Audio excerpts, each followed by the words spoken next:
That's what you get every day when you fucking with me. Fucking with me. That's what you get. Hey YouTube, this is Katie again. I just wanted to share with you guys my first installment of Storytime.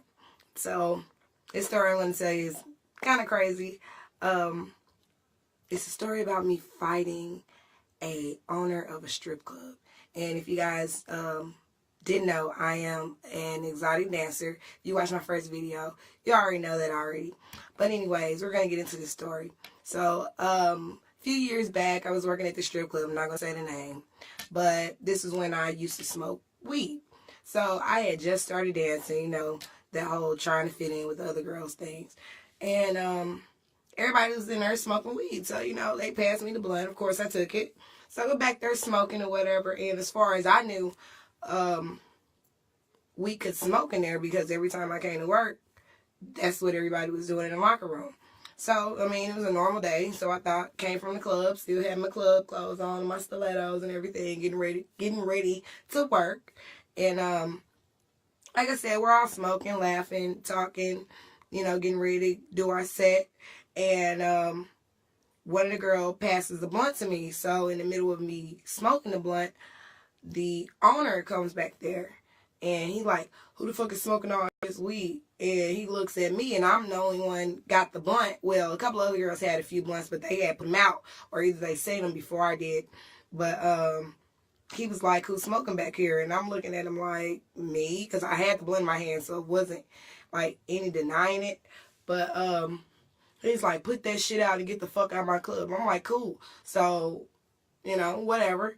So they have like these like countertops where we get dressed at, and it's like granite on the top, and then on the bottom it's brick. So I mean, there's no ashtrays in the club anywhere. There was nowhere to put it out, so I put it out on the brick part, and this motherfucker grabs me around my neck. Now, you know, it's like fight or flight, and I ain't never fled from shit. So he grabbed me, and I got the swinging on him. Like he still like tried to grab me around my hand, but I was so fast with it that I just swung on his ass. And we eventually fell on the floor somehow, but in the midst of us falling, I still had on my stilettos. So I'm kicking him all in his stomach, all kind of shit. I'm scratching him in his face. Like, he a big man. Like, he got to be like 6'2", over 200 something pounds. So he's big, and I'm 5'3", and at that time I was probably like 110 pounds, 15 at the most. So we're fighting, whatever. I mean, we tore the whole fucking locker room up. It was bags overturned, makeup everywhere. Like, it was crazy. And it took two big ass security guards to basically pull me off him, because you got me fucked up. You think you're gonna put your fucking hands on me, man or not. I don't give a fuck who you are, man, woman, grandma, granddaddy, I don't give a fuck. So they carry my ass to the office, and he finally comes back to the office, and he was like, I know that wasn't your weed, who's smoking? And I'm like, you caught me with the weed, you already said, you know, you gonna put me out, so what the fuck matter? You know, what does it matter who fucking weed it is? And so he was like, oh, I'm gonna call the police on you. I was like, okay, I got money. Shit, I'm in East St. Louis. This is what, $110 to fucking find out? Big fucking deal. So the bouncer was like, just tell him who was smoking weed, whose weed was it, because he know it wasn't your weed. I'm like, bruh, these bitches got kids. I ain't got no kids. This their livelihood. Plus, I got a full-time job. I really don't give a fuck about this. And it's like 10 other fucking clubs over here. So, it is what it is.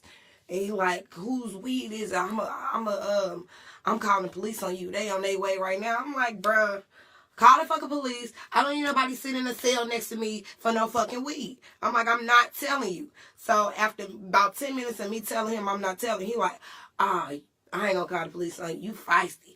I like you. And when nobody ever fought me back, I'm like, shit, my granddaddy said, any motherfucker body put their hands on you, you don't give a fuck who it is, you fuck them up. And that was my whole motherfucking plan. to fuck him up. So he ended up not calling the police, of course. I still wouldn't tell him who weed it was. And then he like, oh, so you want to go back to work? I'm like, bruh, we just had a whole motherfucking fight. What the fuck do I look like working? I'm finna go home. I'll be back tomorrow. And shit, we basically been cool ever since. I worked there for like a couple of more years after that. But I just since moved on to better clubs and better fucking money.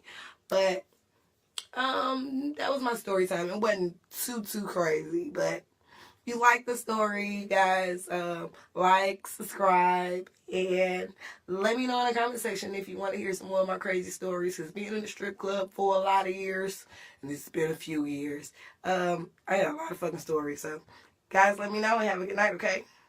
Thanks.